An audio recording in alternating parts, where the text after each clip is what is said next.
Hey guys, thanks for having a look. Aussie Cruiser going well. So the brakes and rudder pedals have gone in, and a bit of work on the centre console and also the flight controls with the yoke. I'm not yoking. Alright, back on the Cruiser. Going to put the torque tube in for the main flight controls. What I've noticed on here, well, what I've done is just click out at the back. I've just freed up that bearing at the back there and squeezed up just to get it as smooth as I can. I move that then and it's rolling at the front. Needed to center this tube in the hole. I actually used the locking collar, put the locking collar over this and I just sanded the hole out a little bit so the locking collar sits in there. And now this is nice and centered, and the forward bearing block, I'm about to drill that tonight and got some L angles installed for what will be the center console, the base of the center console. Looking good. Alright, so there's the front torque tube bearing. There's going to be 316 bolts, just had to make sure they'd miss where the rivets go.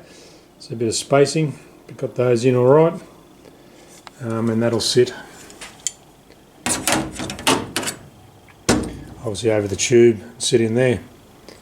You can see how I use the locking collar in there, just to centre the tube, so that collar will come out, bearing on once I deburr and do the usual drill. And I'm not sure,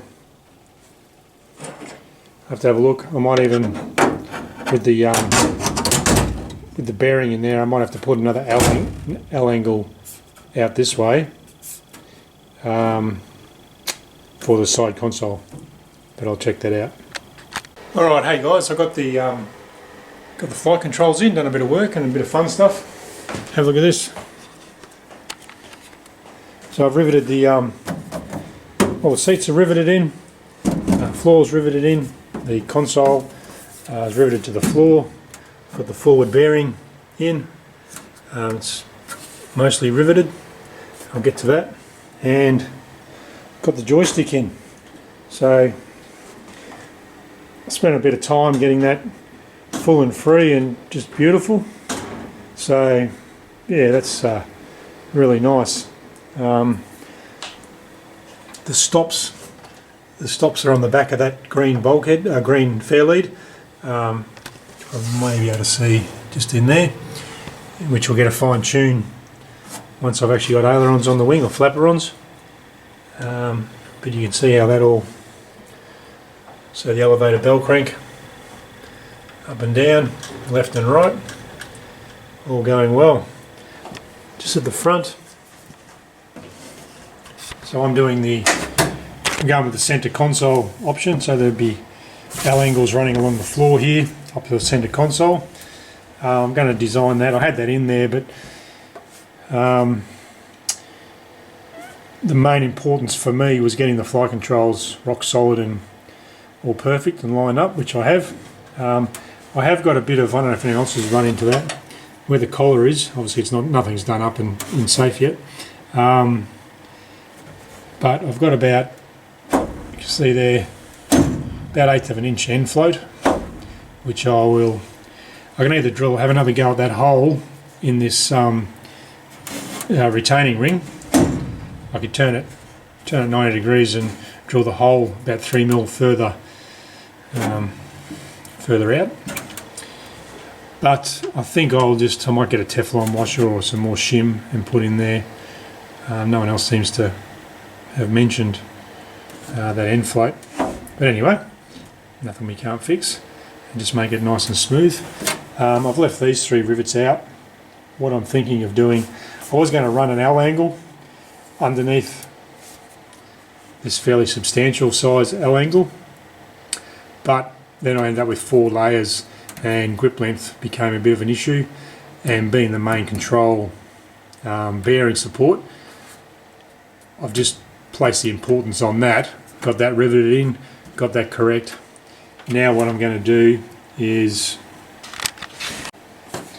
Originally I was going to run with this L angle tucked in behind there, the full length, but I can actually use the centre console. Just sits on that lip nicely.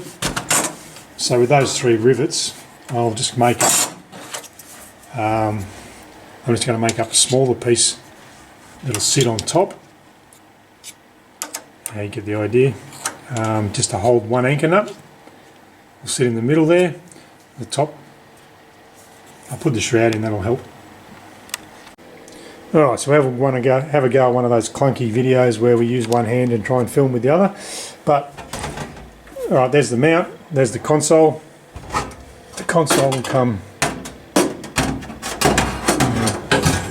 in under there.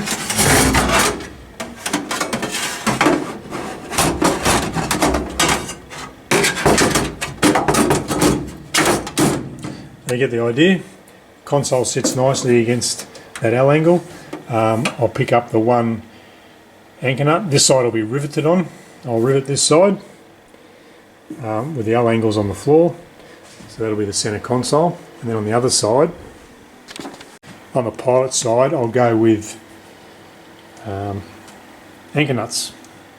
So basically, when the aircraft's finished, I have the anchor nuts running in the L angle, anchor nuts in the centre console panel itself, and I'll have access in here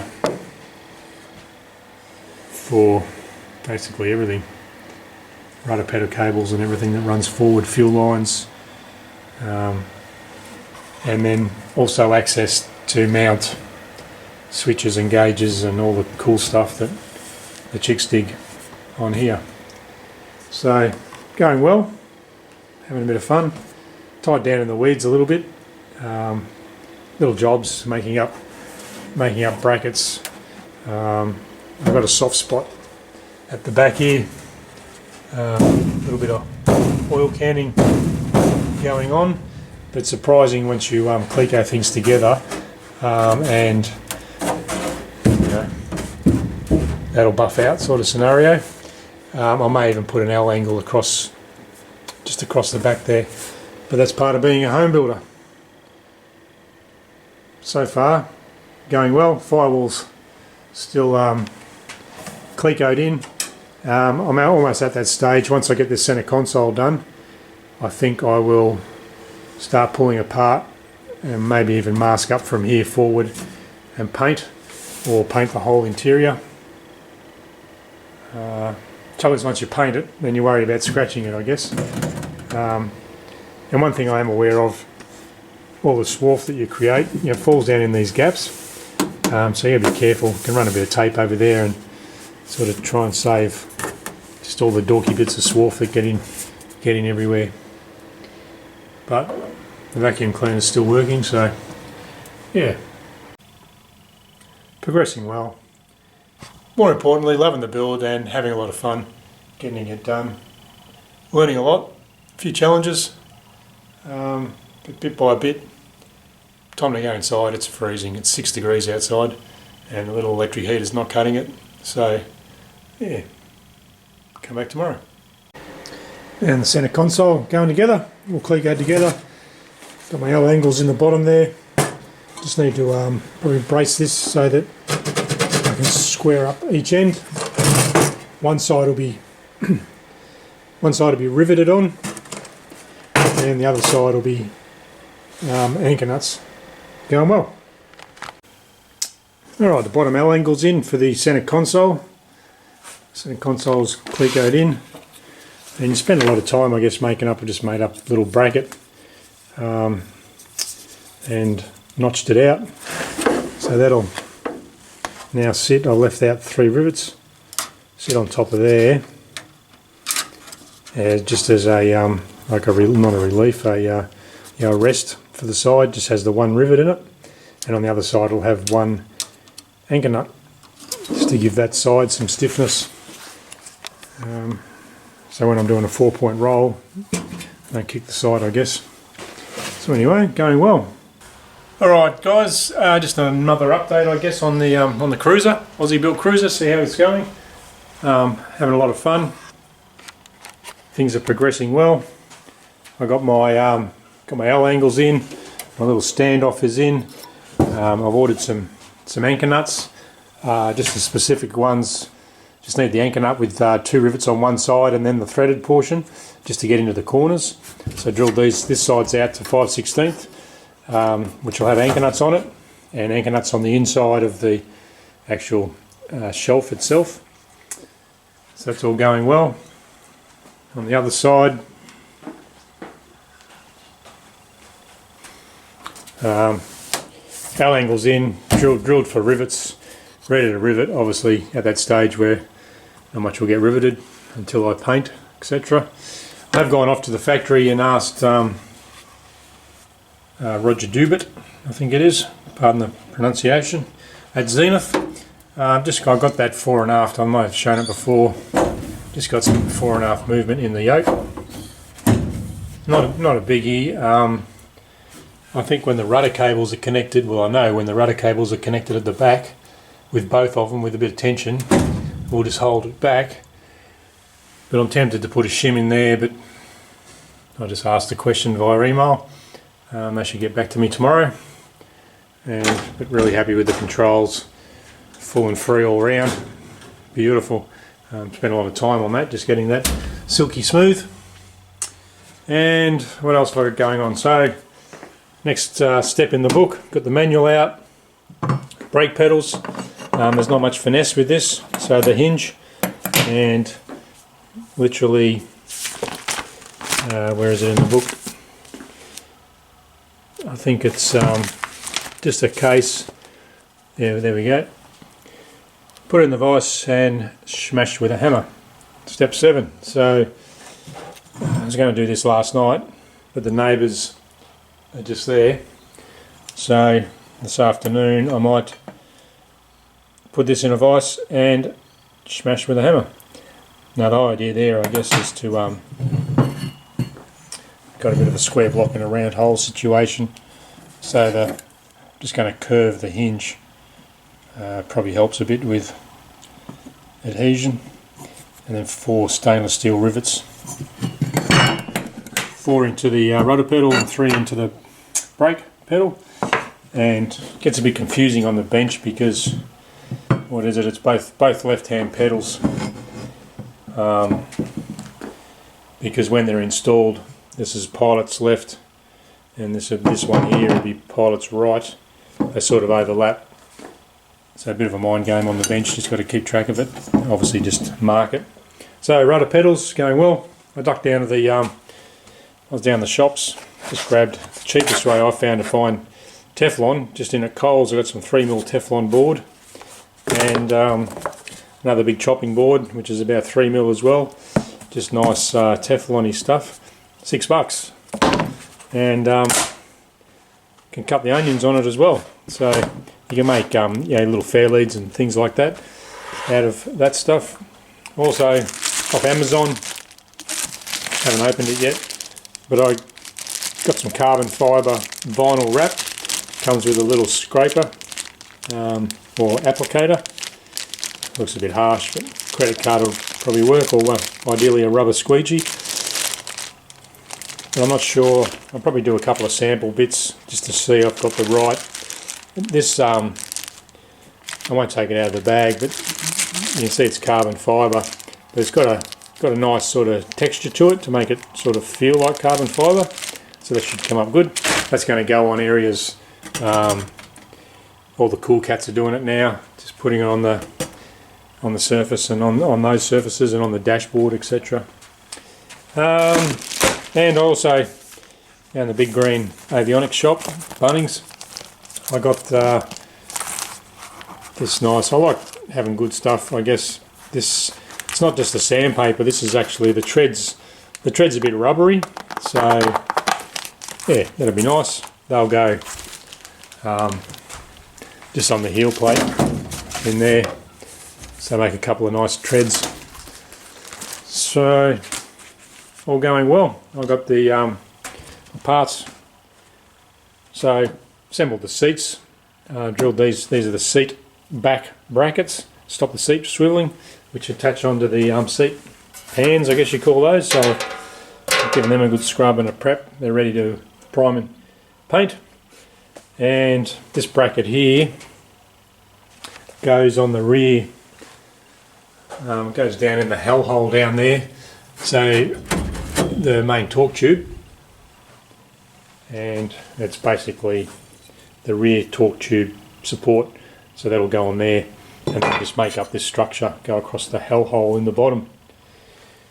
Center console, brake pedals waiting to go in with the rudder pedals. So my plan with the forward fuselage, I'm going to take the firewall back out. I've got some polyurethane there today, and that'll get sealed in, but once I probably take the frame off, take the firewall out, spray the interior, might go all the way back to the baggage wall, or just do the front sort of from your knees forward, from the seat forward, if I can find a nice area to mask off. Yeah, paint the interior with the firewall out. I'll put the rudder pedals in, brake pedals, and reinstall it back to there. Nose wheel will go in. Also the main, probably have to climb underneath here tonight, put the just the rest of the rivets sort of down in through there, slide it forward off the bench. I've got a few more, you can see the cleat goes in there, a few more rivets just to go up through the landing gear channel. And talking about painting, I'll probably might just mask off the channel, paint through there, just do it white. I've already powder coated, or had these powder coated white.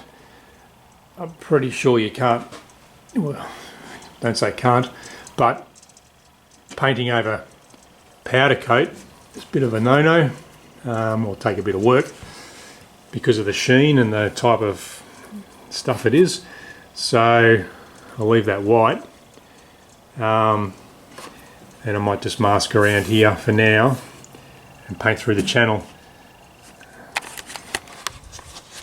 The main reason I want to do that, I guess, is so I can just put the undercarriage on once, leave it on its wheels, and then I'll paint the aircraft while it's sitting on its wheels.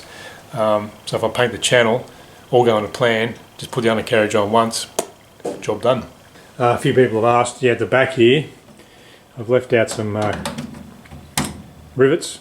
I'm going to actually install, haven't designed it yet, but my header tank is sort of going to hang off the longeron down into there. It's still working on that. I'll make a mock-up out of balsa wood or foam or something and see how that works out. Got my undercarriage down here on the floor. The main landing gear undercarriage, I'll probably take that off to the powder coaters and might get that powder coated. I think that'd be nice and a bit more stone chip resistant. I was going to wait for my engine mount. Getting an engine mount made, it's obviously cheaper to get a couple of parts done at once. I think they charge you $100 odd or something just to turn the powder coating machine on. But I'm a bit impatient, so I'll go and get this done and then get the undercarriage hung. Back with the rudder pedals. I'm just thinking that these will get riveted onto the back, obviously, once I bend those. But also I sort of need to put it in the aircraft because this picks up the brake master cylinder. So the left and right position of this is sort of critical as well. Does that make sense? Have the brake master cylinder here, which I've already got the brackets installed. That'll be in the aircraft. So I just have to make sure everything lines up. I was also scratching my head there the other night, trying to work out with the rudder control cables come off these lugs, go obviously back to the rudder. I had a late night moment where I couldn't for the life of me work out what stops the rudder pedals just from collapsing back, as you have tension. But then it dawned on me, the nose wheel steering rods go through and will actually hold the pedals up, so the cable tension will pull against the nose wheel rods. If anyone was wondering, because I was scratching my head there for a while, just had one of those moments where I thought, hang on, these rudder pedals are going to just simply fall back. Okay, we'll call that bash with a hammer. I'm not going to go too berserk with the curve, but that'll sit on there nicely. I'd rather have a free swinging hinge than a nice curve and a jammed up hinge. So while I was hitting that, the hinge, if you don't get it square, even though I put a bit of 2B1 along there, and so I was hitting it evenly. All the engineers out there are freaking ones that use benders, but good old claw hammer and a bit of 2B1. That'll work. And number 2. So that'll fit nicely on there. All this flight control stuff, I know this is a brake pedal, however it affects the rudders, so I put more importance on full and free, if you like. Well, that's paramount. All your flight controls, it's just got to be full and free and floppy. Even though they're the brakes, that has the potential to interfere with rudder pedals. So I'm not going to go too crazy on bending that. It's at the back anyway, but that fits nice. Let's get the rivet gun out. Right, time to take a break. Got 2 brakes in, 2 brake pedals in. I'm only going to put brakes on the pilot side. The passenger can just fend for themselves. And yeah, got those in nicely. Just clecoed in at this stage. But my main priority there tonight, get everything hinged nicely and centered. There's a bit of play in these. I'm going to put little Teflon bushes in there and down the bottom as well. I intentionally made the gap a little bit bigger. Same as down the bottom there. I'll just push that out as required. But really happy with those. So I've got full travel on the rudder pedals with no resistance. And the brakes, I've got a with the caps on, I've got a hydraulic lock there at the moment, so can't really compress that. Don't want oil to go everywhere. And got the firewall off, obviously. Looking inside, looking good. So it might be almost time now. Give this a scrub, pull all this back out. The usual deburr party. And I'm just waiting for some anchor nuts for the center console. Well, actually not the anchor, I got the anchor nuts, just a dimpling tool. So I'll do it properly. And might mask up to there, paint all this. But going really well. And engine is on order. Okay, thanks for watching, guys. We'll finish that up there. Time to pull apart, deburr, cleco, paint, and happy days. See you in the next one.